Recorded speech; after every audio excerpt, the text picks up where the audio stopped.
Just do it. Turn out okay. Today we are talking about what we currently know as the largest land animals ever to Yes, walk on land. what will eventually be some of the largest animals ever seen. Yep. Not living and not all of us in general, because I believe whales are bigger. In terms of mass, yes. In linear dimensions, no. But in biology, we usually talk in mass estimates, and by that token, yes, the blue whale is currently the largest creature we know of. Mhm. And as far as we know, all the all the, all the animals that we're about to talk about today were herbivores, or at least omnivores. I don't know. I'm not sure. I don't know if any of that were carnivores that I know of. Well, we'll get to that when we get to the presentation. Should we introduce ourselves? It has been a I, while. I, for those on his audience watching this, I am Deli 998. I have a podcast, Talk Time with Caffeine, which you're watching. I sometimes do gaming videos, which I need to edit, which I would have more if I got around and stopped being lazy and editing them. But I I interview people, talk about science, history, anime, movies, and whatever else you want to see. So if you haven't subscribed to me yet on his channel, or him for my channel, do that little subscribe thing for back and Yes. forth. Yes, please go do that. Vendalia's channel is linked in the description, or his is on screen. It's right there. For my part, I am Dr. Dino, showing my face on this channel for the very first time, though I have recently been showing my face more often. For the record, I am not an actual doctor. I or am, or an actual dino. well, I mean, that's a little uncertain. I could be highly evolved. Well, Anyway, I'm an early career paleontologist, currently finishing up some field work out in Wyoming. And it's been going really well. Found a ton of fossils. I'll be talking about my adventures later in my 500 subscriber celebration stream that I'll be doing after this. nice. And since coming out here, I've lost like 20 pounds. Turns out hiking is hard work. So Yeah, I'm happy. nice. So the GoFundMe or whatever worked out great, and you're using the money now for Yes, it did. educational purposes. We raised over $3,000 for the expedition itself and for extra money at the end to donate. We should currently have about 1,000 right now to donate at the very end, which will go to a local museum here in the town of Grable, Wyoming. Well, we'll probably get to it more on your stream, but one quick question: have you Mhm. found any new dinosaurs named after yourself? I haven't found anything I can name yet. Everything I've found is still on the ground because I can't excavate it. But maybe someday. And a shout out to my wonderful field assistant, Grayson, who is here almost every day and helped me a ton. He'll probably be on the celebration stream. Nice. So look forward to that. Okay. Well, introductions out of the way. Shall we introduce our dinos du jour? Yep. Today we're going to talk about the final major group, major clade of dinosaurs, at least in the broad sense. Yes. Probably Today more. we are talking about the sauropods, or as the larger group is known, sauropodomorphs. Sodopora. That I can't talk. Sauropodomorpha. Anyway, there are three main divisions within dinosaurs. We've already gone over two. We've gone over the ornithischians, which are most of the herbivorous dinosaurs you know of. Think like Mhm. Triceratops, Ankylosaurus, Stegosaurus, Parasaurolophus. And we've gone over the theropods too. which are like T-Rex and Allosaurus. And we saw some of the earliest members of both of their groups in our last episode. This So, one, you're tackling the last major group, the sauropods.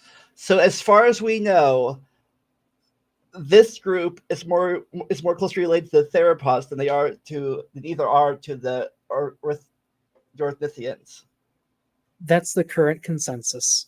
Unfortunately, we don't have any DNA from sauropods to test, which would cinch the issue, but at least based on their anatomy and how similar they seem to have been at the very beginning of the age of dinosaurs, they are probably each other's closest relatives, not living relatives. Stupid DNA not lasting millions and millions of years. Yeah, it's unfortunate. As with our other groups, we will only be following these guys into the late Middle Jurassic, which might sound a bit confusing. So, number wise, we're going to go up to about 165 million years ago. So, still quite a bit of time, but we're going to stop just before they really explode. Right. For a future episode. Yes. Right. We should be good to go to the next page. Okay. And just a quick outline. This right here is a family tree of sauropods. This tree comes from a paper that is linked in the presentation that we're going through. And the link to that is in the description of this stream on my channel and on Vendalia's channel. So you can follow through. Yes, you can walk along with us if you want. Everything we'll be covering today is in that red rectangle. So we're going to go from the very base to more derived sauropods, but not all the way to the end. Good to go. All right.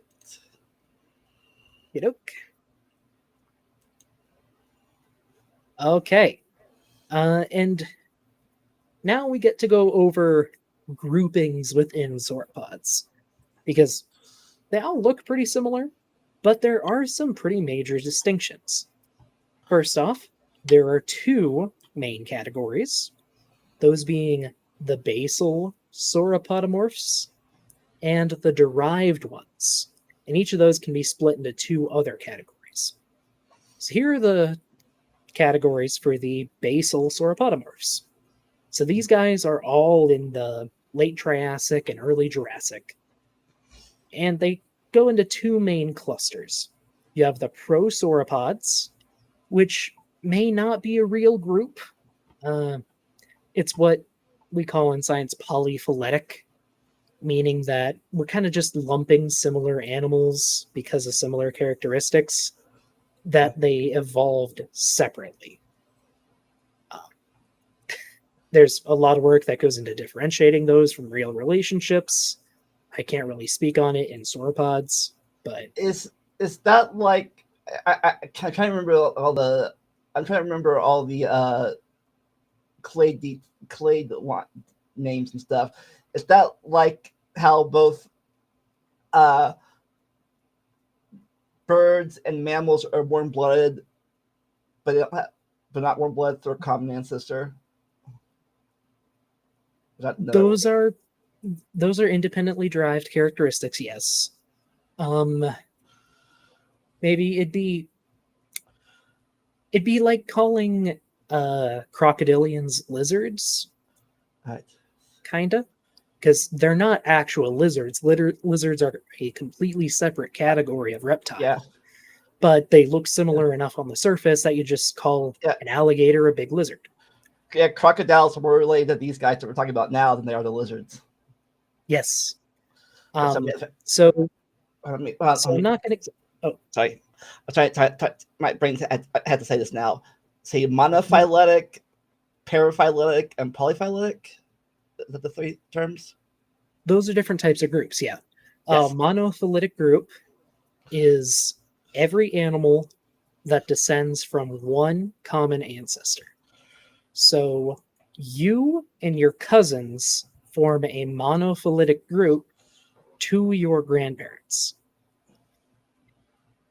excuse me, paraphyletic is when similar things get grouped together by characteristics that they derived separately. So, like if sorry, so like back when you were in school, you and your classmates in a classroom would form a paraphyletic group. You're not related, you're just grouped together. And polyphyletic is pretty similar. Paraphyletic and polyphyletic are kind of just different grades of the same thing. Right. That Well, in at any rate, that oh, in go ahead. today's vocabulary terms. Oh, not all of them. So, all that to say, we're going to be going over these as broad body types rather than trying to separate out the true prosauropods from the true actual sauropods and all that. So, on one hand, we have the prosauropods. These are mostly bipedal, mostly lightly built, and mostly herbivorous, with a couple exceptions that we'll actually get to on a later page. They're also usually small. The largest ones get up to about 30 feet in length, but most of them are 10 feet long or shorter. So they're small. Small plant eaters. The next group is the basal sauropods. These ones are when they really start to get big.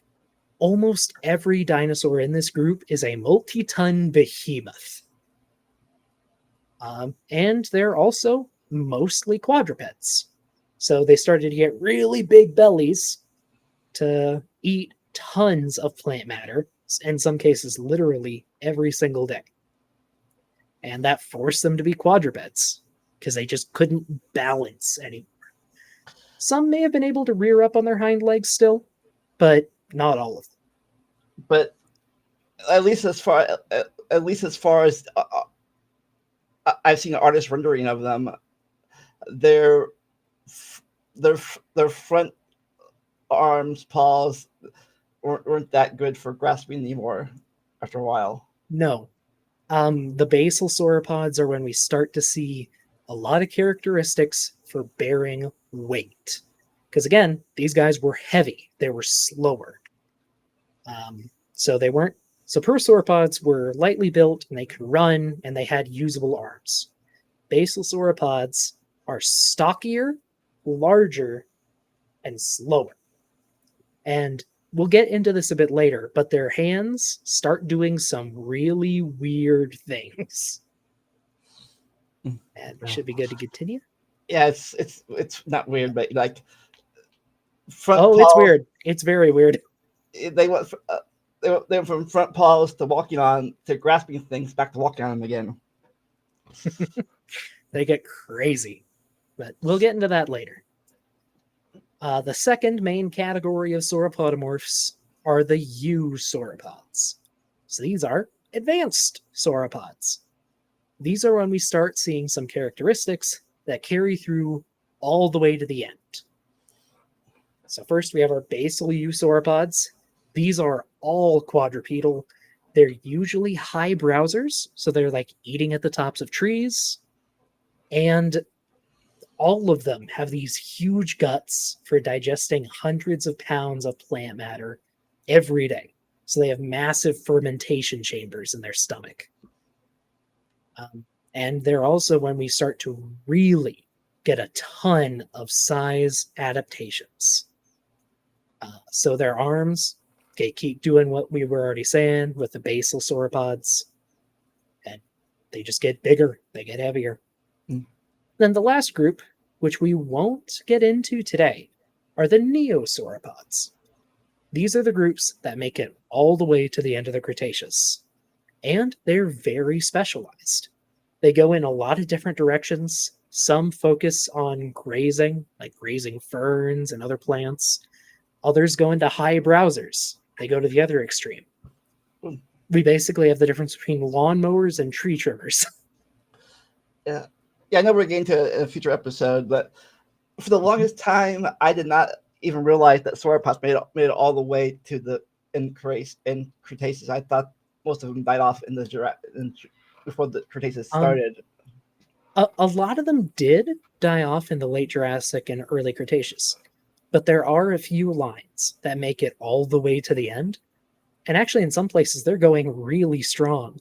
Like they keep going strong in Asia, South America, Europe, and Africa. They're everywhere except North America, oddly enough.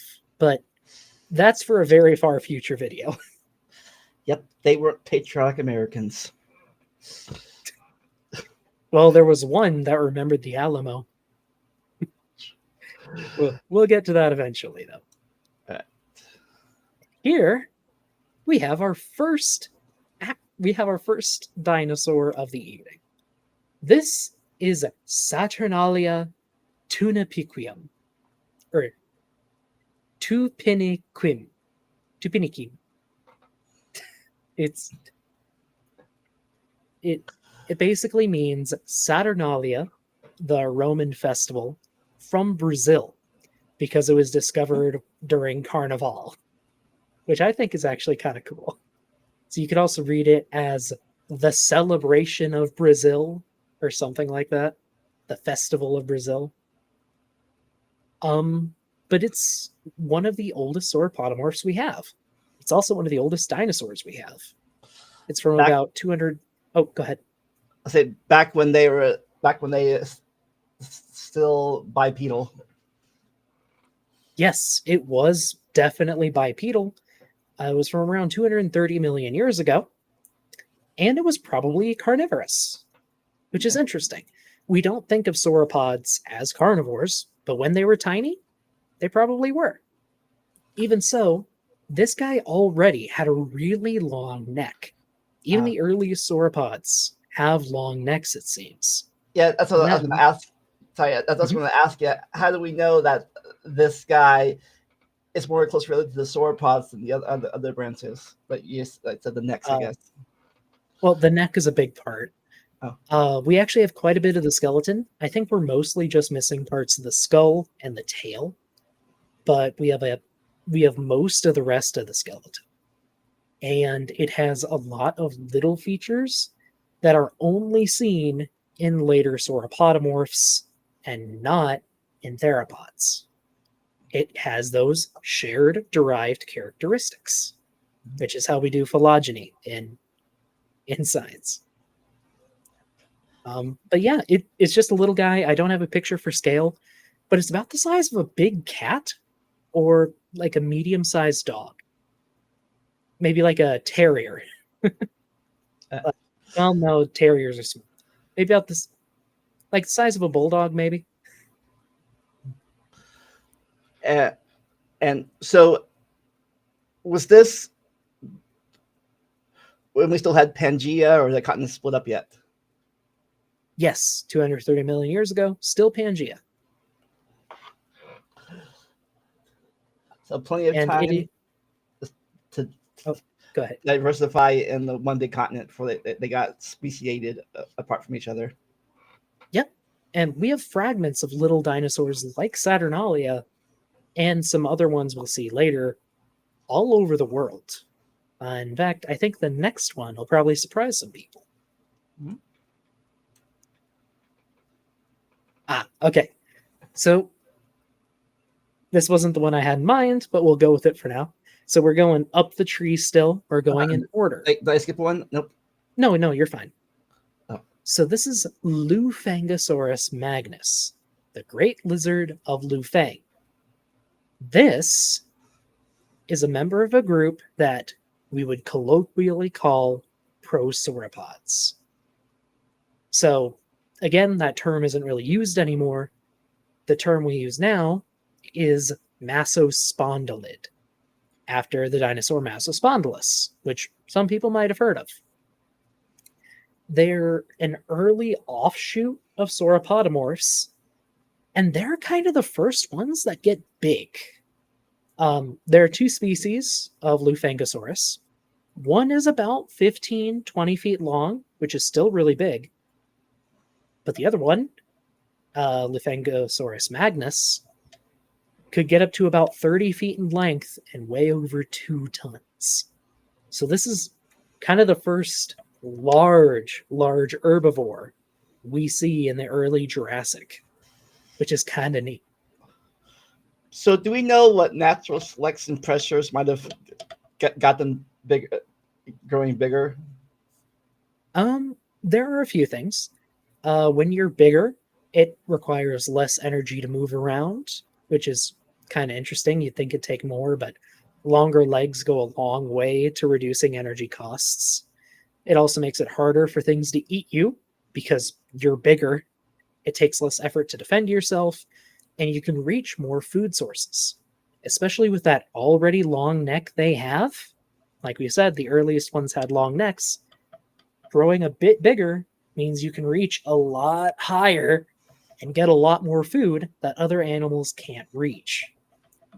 So it's sort of a not a self-fulfilling prophecy, but it it builds upon itself.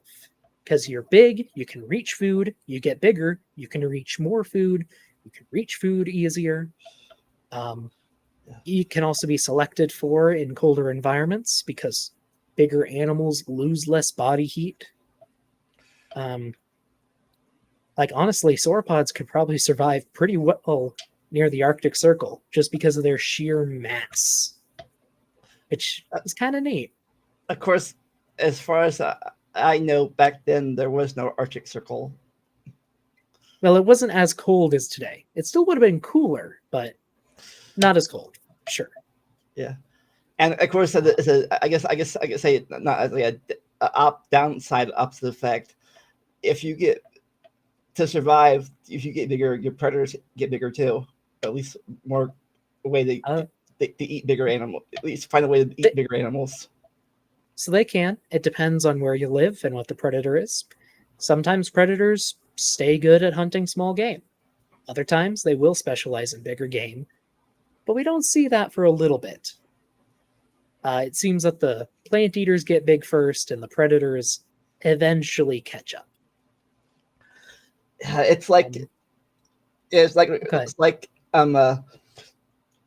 I heard it during one of my streams with Jackson. He talked about uh, a bacteria that got multicellular to avoid a amoeba so we can eat it. But I never found out if the amoeba ever adapted to Yes. eating that bacteria that's bigger now. I forget the name, but I know what you're talking about. It was an algae that became multicellular, which is really cool. Yeah, but I want to find out if the amoeba ever adapted to eating it.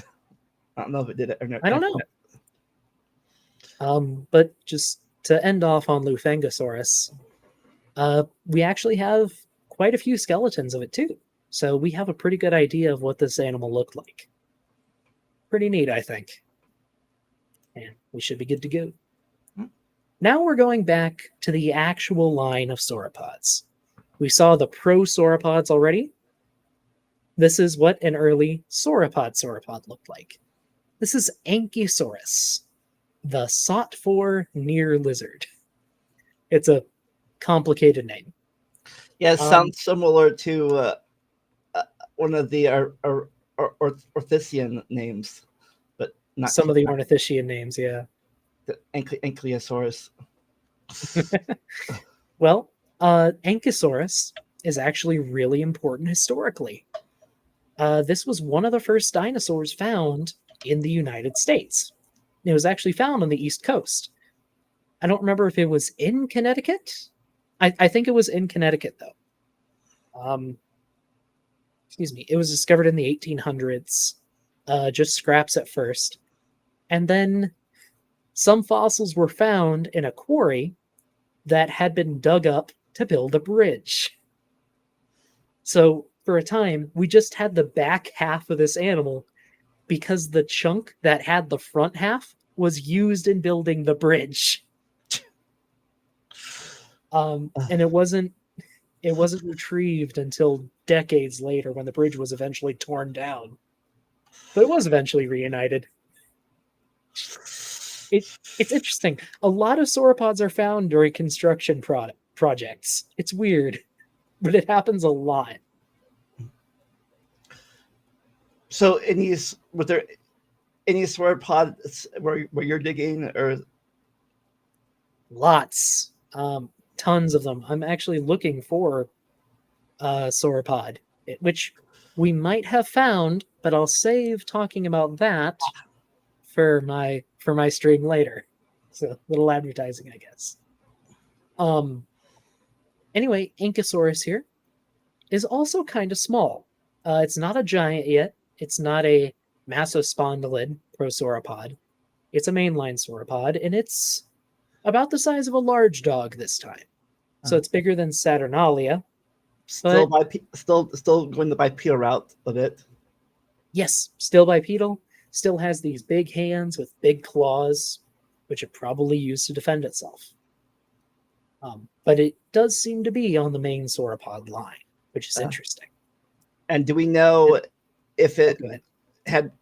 had gone fully herbivore yet, or still going on the meat side? It appears to have been fully herbivorous. And now that it's herbivorous, things are going to start getting big.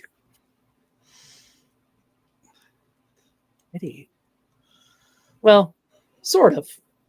So this is Mussaurus patagonicus, the mouse lizard from Patagonia. And it's at the same time one of the coolest and saddest dinosaur discoveries I've ever heard of. See, this dinosaur is called the mouse lizard because the first ones we found were babies. Babies in their nest, almost complete. There's one right there in a picture. And yeah, they're tiny. So that there's a baby and its parents right next to each other, for comparison. I don't know if the parents were found at that site, but we have found adults since. So we know what they looked like and how big they were. They were kind of average size for a sauropodomorph of their time, 15 to 20 feet long. But thanks to them, we know what the babies looked like for basically this whole group. And interestingly, the babies appear to have been quadrupeds, while the adults were bipeds. It's kind of interesting. Of course, even the adults, it looks like they're more trying to lean more forward, at least in this picture, than other ones are. They look like it, but that's just kind of how a lot of prosauropods stood. Okay. Because they had really long tails and really big bellies, so they were mostly low to the ground. And eventually they just decided to go all the way and go on all fours. So the front legs here, arms, hands, whatever might still be of some use at this point. Yes, at least in the adults, they would have been in some use. So the big thing is, until sauropods figured out a way to get on all fours, which is kind of personalizing it a bit, they weren't actively trying to evolve, but until they figured out how to go on all fours as adults, they were forced to be bipeds, and that limited how big they could be, because you can only support so much weight on your hind legs while still having a huge gut. Because, no matter what, they have to be heavy because they're herbivores. And herbivores are generally heavy because they need a lot of digestion. But the babies were small enough that they didn't really need to have any adaptations for being quadrupeds. In fact, it's likely that if they had to run, they could have just run on their hind legs, even as babies. Do we know what their diet was? They were herbivores. Well, I know that. I mean, was it like grass type stuff? If the grass was around yet, more leafy type stuff. So grass wasn't around yet. They would have probably eaten a lot of ferns, especially as juveniles, and as adults, graduated to larger plants, maybe leaves, seeds, stuff like that. Right. A lot of sauropod teeth they're either built for slicing early on. They're built for slicing like a lot of herbivores. Later on, they start to become more peg-like. The teeth do, because they're raking leaves off of tree branches. Like that's how they specialize. That's why a lot of them are still high browsers, because they can just put a branch in their mouth and strip off all the leaves. But I think for Musaurus, it still had those slicing teeth, so it was chomping leaves and ferns. Is that similar to what giraffes do? Yes, it is. Similar to giraffes, or uh, next next Christmas, if you have a real a real tree, you can do it yourself. You can just slowly strip it off with your fingers. But probably shouldn't eat it. I don't Yeah, think. you shouldn't eat it. That's a lot of tannin. It's also really tough. Should be good for the next one, though. Yes, Caden is right here. So grass evolved kind of late during the age of dinosaurs. I think we have records of it from the Middle Cretaceous now. So nearing 100 million years ago, maybe a bit older than that. Not when Mosaurus lived, though. Mosaurus is about, I think it's 170 to 180 million years ago. Okay, and here we have our first actual sauropod. This is Volcanodon. Volcanodon caribensis, the volcano tooth from Kariba Lake. This Where's is that our at? first. It's in Zimbabwe. Okay. Volcanodon is our first quadruped of the video.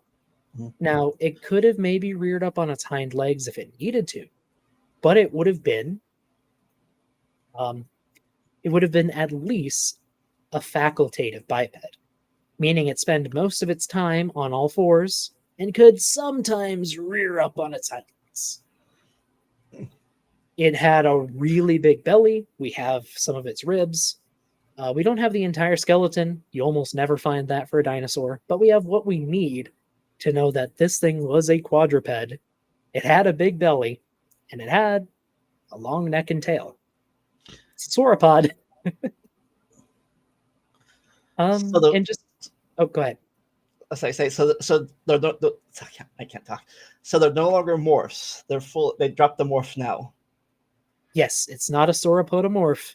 It is a sauropod. And again, it's from Zimbabwe. It's from Africa.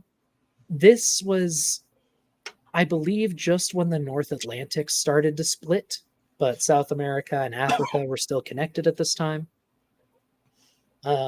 So you still had all of these dinosaurs moving all over the world. They weren't all split up yet. So nothing early. Right? You all right? Yeah. Okay. And just a little fun fact here. Volcanodon's fossils were first discovered on an island floating in the middle of the largest artificial lake in the world, at least at the time. So it almost got covered by water.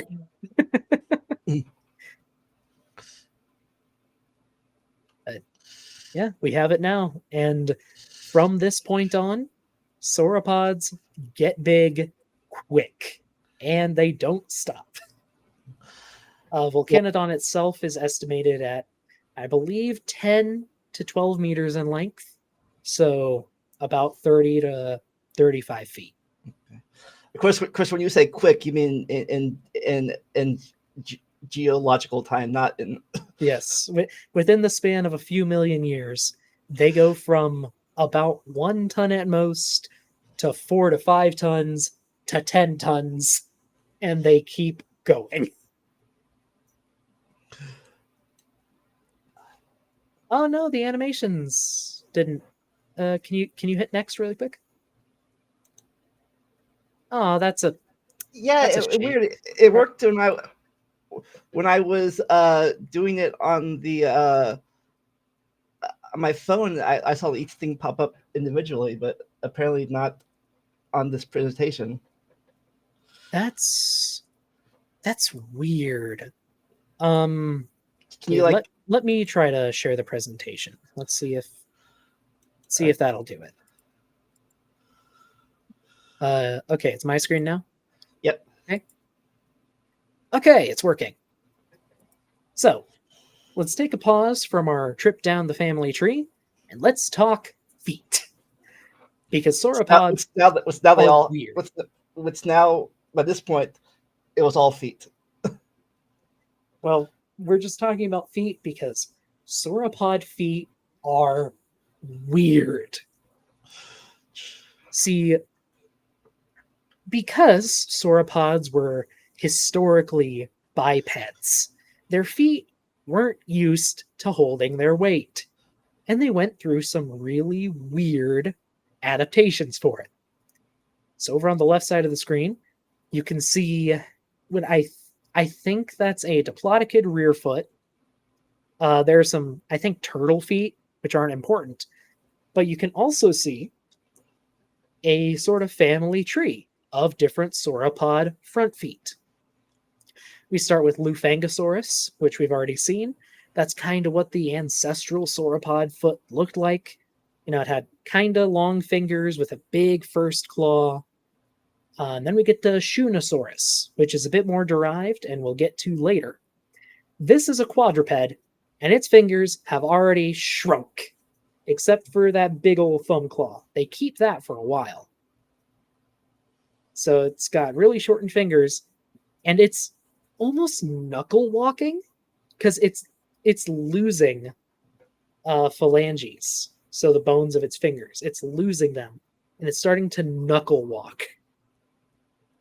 And then that keeps getting weirder with stuff like Apatosaurus and Camarasaurus, where their fingers are just kind of pushed out to the front, and most of their weight is going on their metacarpals. It's like they're walking on their fists.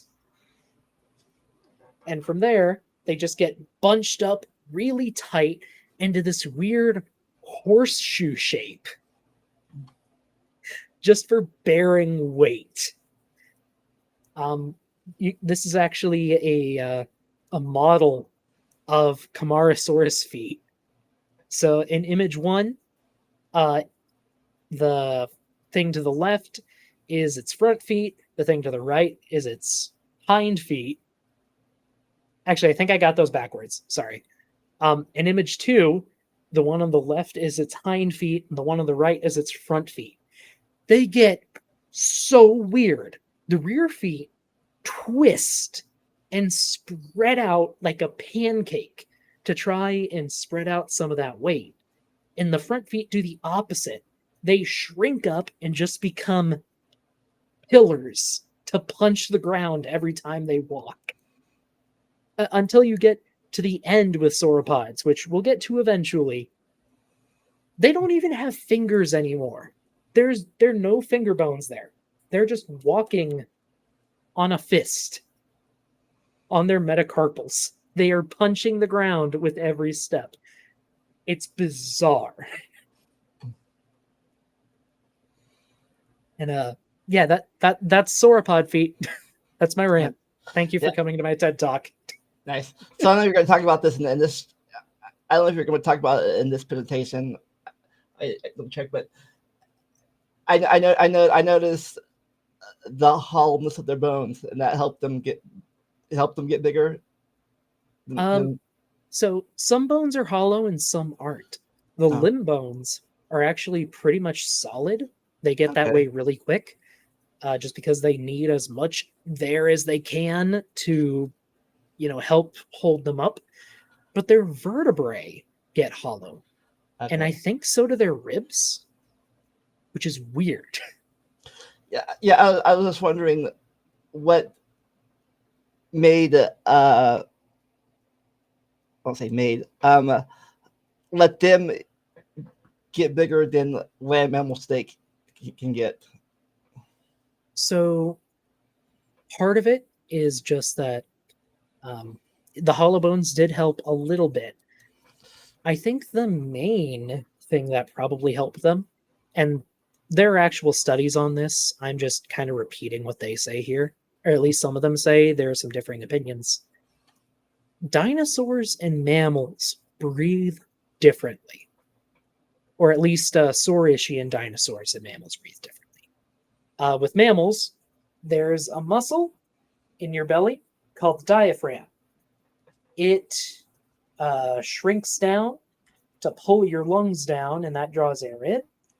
And then it squeezes up to push the air out. And that's how you breathe. It pumps up and down, up and down. With Saurischian dinosaurs, so sauropods and theropods, their lungs go into their bones. They have what we call a flow-through lung system. So there's a lot of open pockets in their body. They have kind of like just a bunch of mini lungs scattered all throughout their torso, going into their vertebrae, into their ribs. In theropods, it goes into their limb bones too. Just it infiltrates everywhere.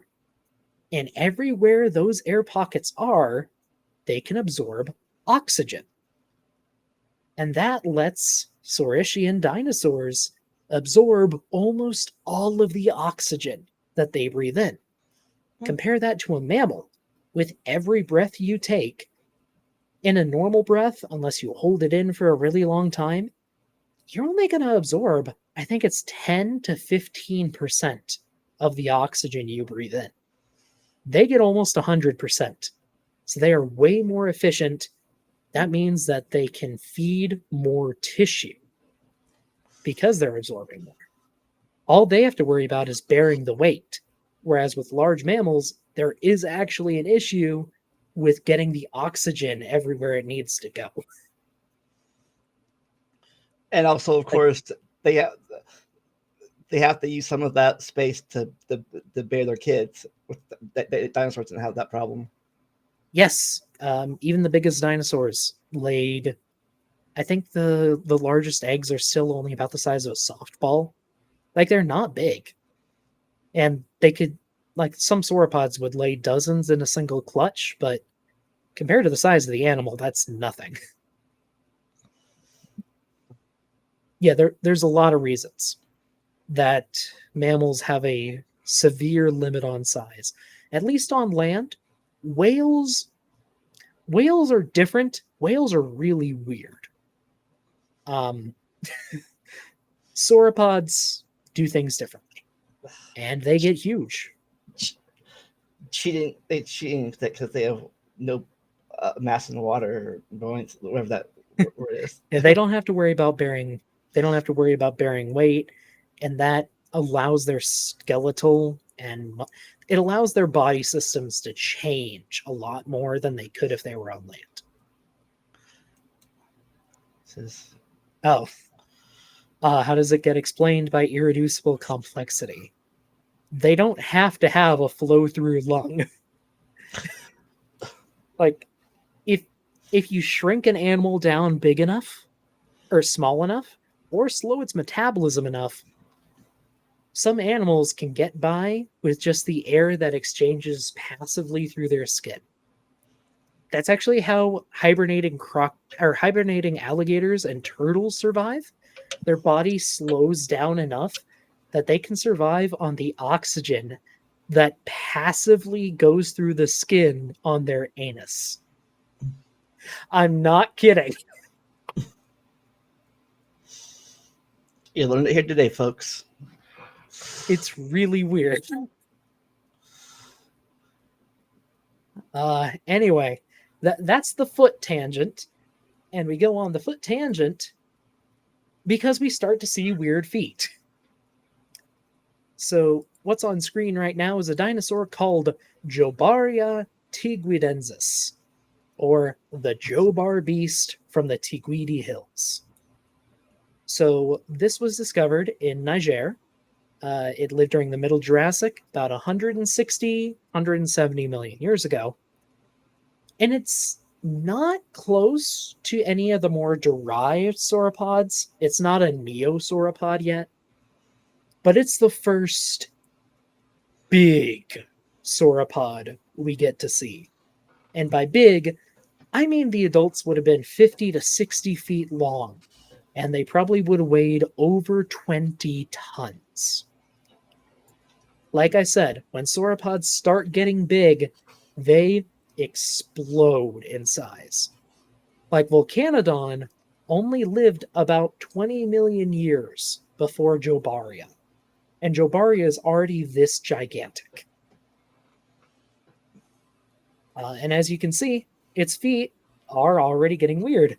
The rear toes are slanted to the side, they're starting to squish out, and the front toes are already forming that horseshoe shape. It also has an interesting skull.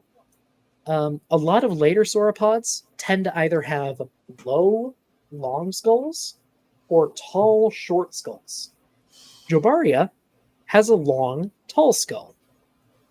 It's just kind of interesting. I just remember something that Yeah. they used to teach us way back in the days of the 1980s. I don't know if it was outdated by then, obviously, but I remember cartoons and stuff talking about how they said sauropods had two brains or something, one the head and one the back of the head, one deeper down. Yes. I think we talked about that a little in the ornithischians with stegosaurs, but we can explain that here. So, all of our viewers, you probably have a spine. And if you have a spine, you have a spinal cord.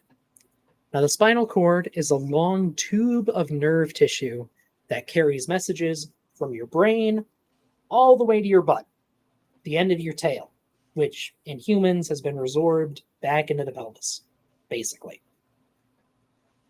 That spinal cord isn't just a tube. It actually has a few enlarged points. The first being your brain, which is, where you think and you remember stuff. But there are other places too. You have slight enlargements for every point that you have ribs, as an example, in your chest. There's an enlargement near the base of your brain. That's called your hindbrain. That controls a lot of your basic nerve functions. It takes over automatic breathing, your heartbeat, digestion, all that stuff. And as you go down, eventually you reach your pelvis. Now, your pelvis is very important. It does a lot of things. It takes care of waste evacuation, reproduction, and movement, because humans are bipeds. You walk on your hind legs. Now, the more functions an area of the spinal cord has, the bigger it's going to be. So you have an enlargement in your pelvis. So does almost every vertebrate. So does basically every tetrapod. So anything with 4 legs, because they have hind legs. Sauropods, including us, for tetrapods. Yes, sauropods are also tetrapods. So they also have an expansion of the spinal cord in their pelvis. Now, it's pretty big in sauropods because they have a gigantic tail and 2 huge hind legs. So it's a bit bigger than it is in a human, but it's not unknown. Like, it's not a second brain. It is an enlargement of the spinal cord, but they only have the one brain. And the reason it's bigger is because not every signal that reaches your spinal cord goes back to the brain. There are other specialized nerve clusters that can perform basic functions. Like, if you've ever been to the doctor and the doctor hit your knee with a hammer and your leg popped up, that signal from the tapping your knee didn't go to your brain. It just went to your pelvis and bounced back. Yeah, it's a quick reaction. And there's a lot of stuff like that. but definitely not a second brain like they taught back in the olden days of the 70s. No, it's not as complex as a brain. It just controls super basic functions. It'll happen with your hand too. If you touch something and you get hurt or it burns, your arm will jerk back before you can think about it. Yeah. Because it just bounces up to your spine, hits a cluster, and bounces right back, rather than having to go up to and be processed by your brain. Before we get to the chat question, as the sauropod, I think I missed this before, but the sauropods had it worse for their that one nerve than giraffes do. Oh, the recurrent laryngeal nerve? Yeah. Yeah, we'll actually get to a sauropod in this presentation. Uh, Its recurrent laryngeal nerve would have been over 80 feet long. That is insane. Definitely intelligently designed. Definitely. Like at that length, that's like a second of delay at least from the brain to the voice box. Like you would have time to actively think before your words would even come out. But I see Sydney Raptor's question here. So I'll just go ahead and read it out for anyone who's just listening. Do any creationists still claim that the sauropod's mouth was too small to have taken in enough plant material for energy needs? I haven't heard a creationist say that. I can believe that some of them would. And it's actually not a bad question. Could they have eaten enough food to satisfy their bodies? And the answer is yes, and maybe no. The larger your body is, the more you can usually get out of what you eat. So a huge sauropod has room for a huge stomach and huge intestines. That means they can ferment the food longer and get more calories per pound of food. Now, there is a limit to that. There's a ceiling to that, of course. And that might have been the cap on their body size, or it could have been other physical things. Okay. But they could eat enough to sustain their body. If you wanted, you could probably do the math on that. You need to know like the scaling for body size to, I guess, digestion efficiency, how much heat you would lose through your body. A lot of calculations, but it's thermodynamically possible. Speaking of that, were the sauropod lineage endo or ectothermal? Okay. So the big thing is that endotherms and ectotherms, it's not a dichotomy. Okay. They're two ends of a spectrum. All dinosaurs ancestrally were probably endotherms, strict endotherms. However, as you get bigger, you don't need to actively create heat as much. At a certain point, your body's natural processes take over, and you don't have to worry about heat. If anything, you have to worry about getting rid of heat to maintain body temperature. And this is just a personal thing, but I think that might be why sauropods kept such long necks and tails all the way to the end, to help dissipate heat from their giant bodies and fermenting tons of plant matter. That's a personal thing, though. I don't know if there's been any work on that. There probably has. I just haven't read it yet.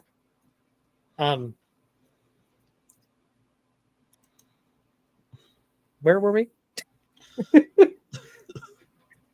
Sorry, my brain just like exploded internally, and I forgot what we were talking about.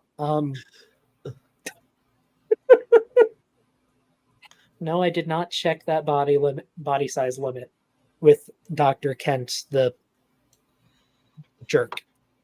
Also, thank you, Captive Desk. Yeah, I have I finally reached 500 subscribers. We are celebrating that this evening after this stream.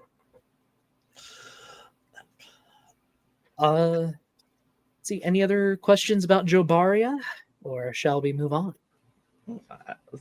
I'm good. Mm-hmm. Right. I just can. Oh yeah, I'm in control. I forgot. Okay. Here we get to one of the big boys, not just in size, in importance. This is Cetiosaurus oxoniensis, the whale lizard of Oxford. This is the first named sauropod, and one of the first named dinosaurs ever. Although it wasn't recognized as a dinosaur at first, because it was discovered before the name Dinosauria was coined. Originally, it was thought to just be like a giant sea monster, like a giant crocodile, so it was given the name Cetiosaurus. And it was a huge animal. Cetiosaurus was another dinosaur that could grow up to like 50 or 60 feet, up to 20 tons. It was huge. But the problem is, as with most other early dinosaurs, it became what is known as a wastebasket taxon, meaning that a ton of different dinosaurs got lumped in with it because they were vaguely similar. Kind of like how This they used happened. to, kind of like how they used to put what's that? Protistus in one big lump. Back in Like the day. Protista, yeah. Protista is a wastebasket taxon that just happens to be an entire. Was it a domain? Yeah, I think it was a domain. Yeah, it was. It was. Yeah, back in the ancient days when I grew up, they had divided into see bacteria, protista, fungus, plants, and animals. Yeah, okay, So so phylum. It would have yeah, been a phylum, but yeah, it was kind of like that, but on a smaller scale. If you found a sauropod in northern Europe, it probably was called a species of Cetiosaurus. At its height, there were 18 species. That's insane by modern standards. But it was common in the 1800s and early 1900s. At this point, there's only one valid species of Cetiosaurus, and it's still one of the largest sauropods we know of from Europe. Uh, this would have lived about 160, 165 million years ago, pretty much the same time as Jobaria, just farther north. And yeah, it's really important historically. Like, really important.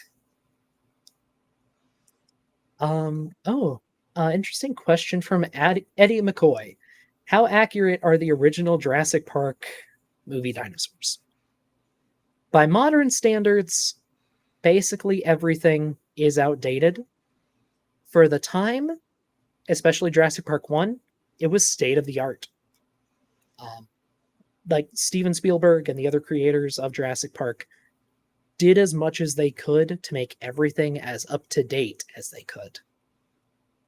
There are some exceptions, like at the time, the raptors should have had fuzz, if not full feathers, but they didn't have feathers in the movie because of technological limitations.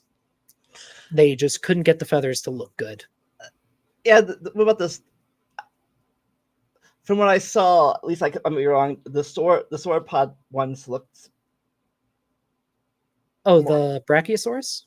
Yeah, The Brachiosaurus is basically perfect, except for a few very tiny details, even today. The only thing is, it's not called Brachiosaurus anymore. It is a near perfect representation of a closely related animal called Giraffatitan. Excuse me, from Africa, which we will probably see the next time we talk about sauropods. Excuse me. But spoilers. for the animal it's trying to represent, it's just about perfect. The only thing is you should move the nose holes down to the nose. Sorry, to the tip of the snout rather than up here on the head. But that was a trope for centuries. Yeah, I think we talked about this before too, but I remember again back in the olden days of the 70s and 80s Your face. where they they said they used them to breathe underwater because they couldn't Yes. because they couldn't they were so massive they couldn't walk on land that well. They said back in the day. Yeah, that was an idea for a time until someone finally decided to do the math on that and realized if they did that, they could not breathe. But that's how things work in science. Sometimes you'll come up with a fun idea and then testing shows it's infeasible. But that's a feature, not a bug. Something I like to say in science, we want to be proven wrong. You just need to bring the evidence for your claim. If you can support it, we'll believe it. That's how it works. Anyway, that is Cediosaurus, and it is, again, really important and pretty neat, even if nowadays it's a more basic sauropod. This one is anything but. So this is Shunosaurus Li, or Li's lizard from Sichuan. So this is a Chinese sauropod, a rather small one. It lived at about the same time as Cediosaurus and Jobaria, so 165, 170 million years ago. And it's a good example of just how diverse sauropods could be. Like, we think of them all as long necks, long tails, and fat bellies. But there was a lot of variation in that group. Shunosaurus, for example, had a spiked tail club, like an ankylosaur. And it's not the only one that had it, which is weird. Like, it's one of those features where we can say, okay, this was used for something. Probably either to, like, for males competing during the breeding season, and or for self-defense, which is kind of neat. And also, Shunosaurus, we have a lot of individuals, at least a dozen. So we know what almost every bone in its body looked like, and it's a great representation of what a lot of sauropods looked like during this time. It's about the size of a Asian elephant, so about 30 feet long, maybe 4-5 tons at most. Small for a sauropod, still huge by modern standards. And it's a neat animal. So it would be smaller or bigger than what an elephant would be. It would be about the size of an Asian elephant, Okay. maybe smaller than at least a bull African elephant. Which not every sauropod was a giant. There were small sauropods, even all the way to the end of the Cretaceous. Right. And now, our final dinosaur of the evening. Now we are talking about Mamenchisaurus constructus. It's another Chinese sauropod with a longer name this time. This is the lizard from a construction site on Horsegate Creek. No picture, or is that picture coming later? Picture is going to be in just a second. Okay. Now, before I show the picture, Mamenchisaurus isn't a large animal. It is a titan. This is what this thing looked like. That neck was 15 meters long. That's 50 feet long. It is absurd. Your logo is covering up the artist credit, but if anyone, it's okay. Anyone can see it on the presentation itself. Again, links in both of our descriptions. But yeah, Mamenchisaurus constructus. Gigantic. And just riding the line of the middle and late Jurassic. So it is the last one we'll talk about for now, but this is giving you guys a taste of what's to come. From here on out, sauropods continue to diversify. They get crazy. Some of them are the largest land animals to ever exist.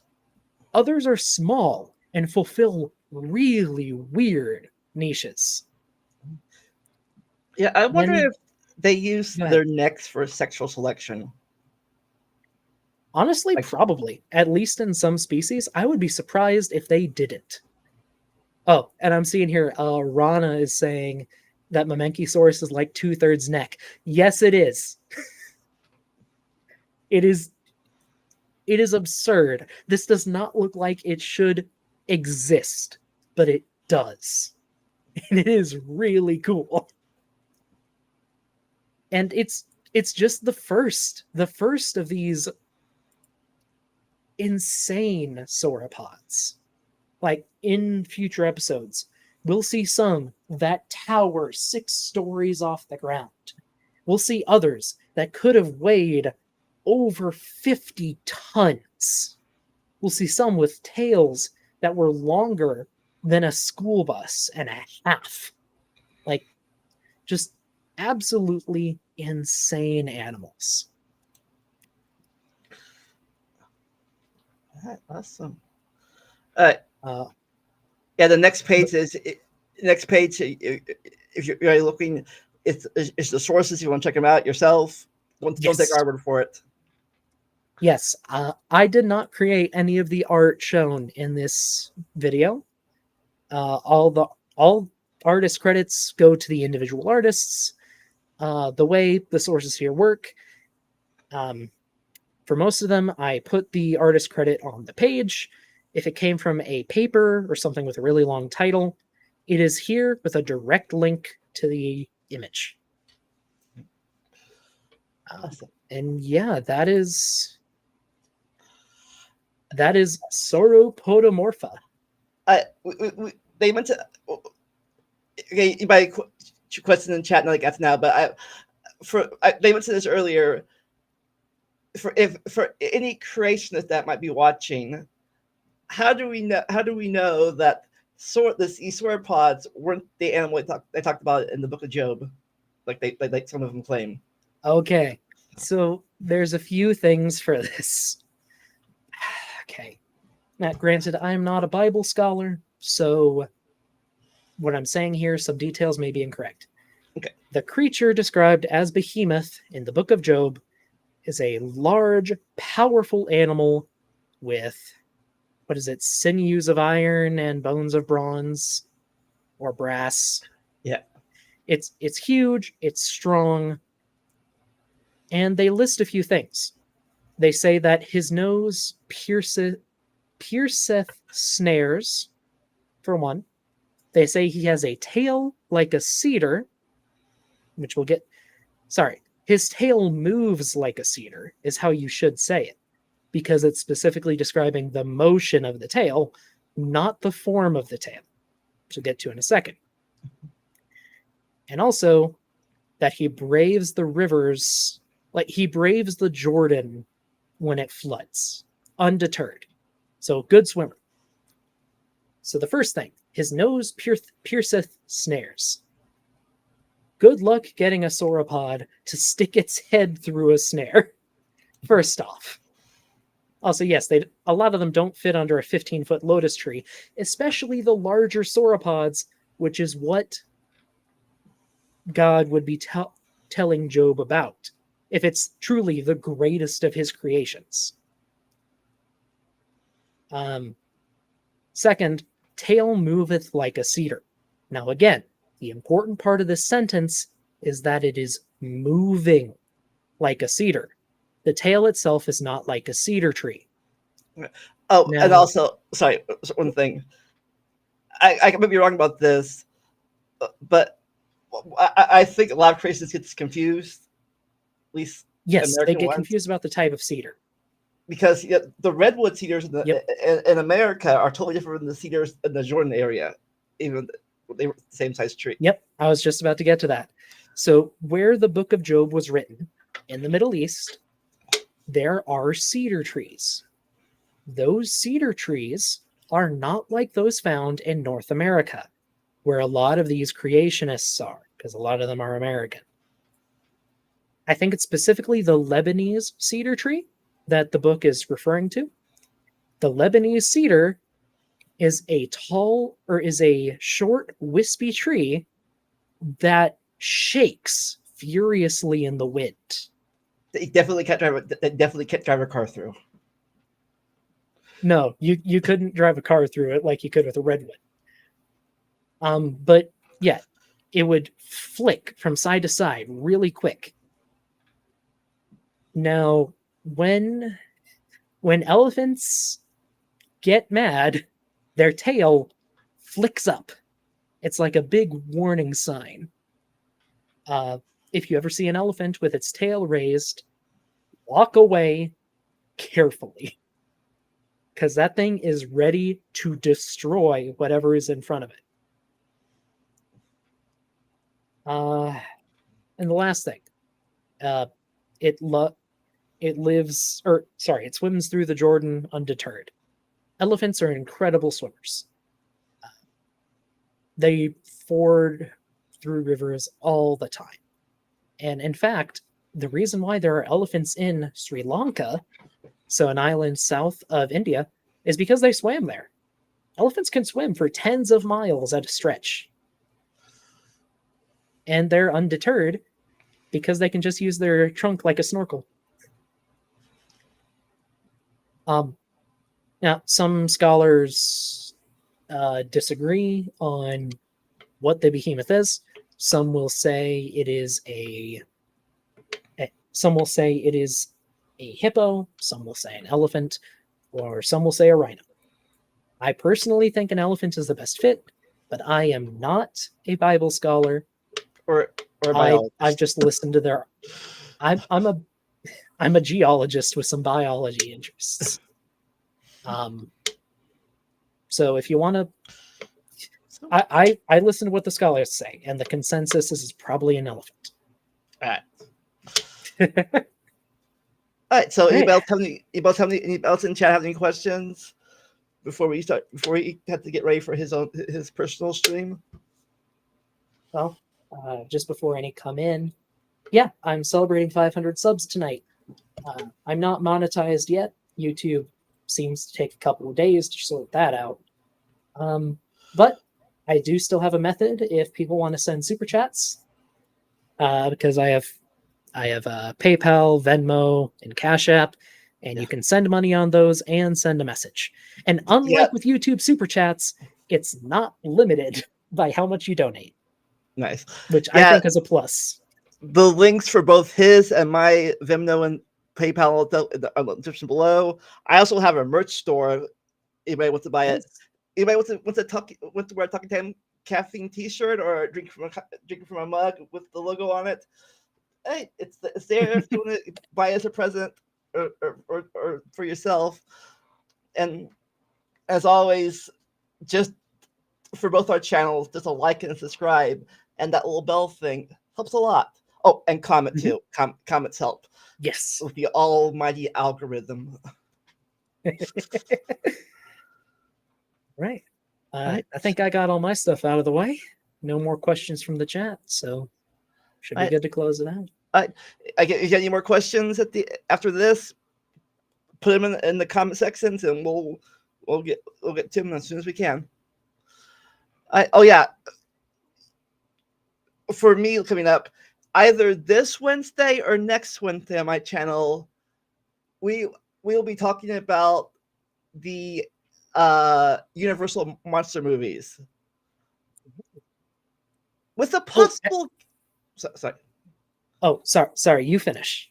With a possible guest, a daughter or son of one of the Dracula, like that. I forget how she's related, but I think she's the daughter of Dracula. Oh, that's cool. Right. I was gonna say, I am finishing an expedition in Wyoming, and I am starting production on a documentary about it. It's going to take some time because I want to be thorough. I want it to be well put together. If you want to help me make the documentary, a like, subscribe, a comment, anything helps. If you donate any money, that means I have to work less hours and I can devote more time to creating the actual documentary. Nice. All right. So You, that's you'll that's you'll my spiel. you'll have 45 minutes to do what you want to do before the stream starts. So Mhm. get your phone out of the way. It'll be fun. All right. Never stop learning and enjoy the randomness. I'll see you next time.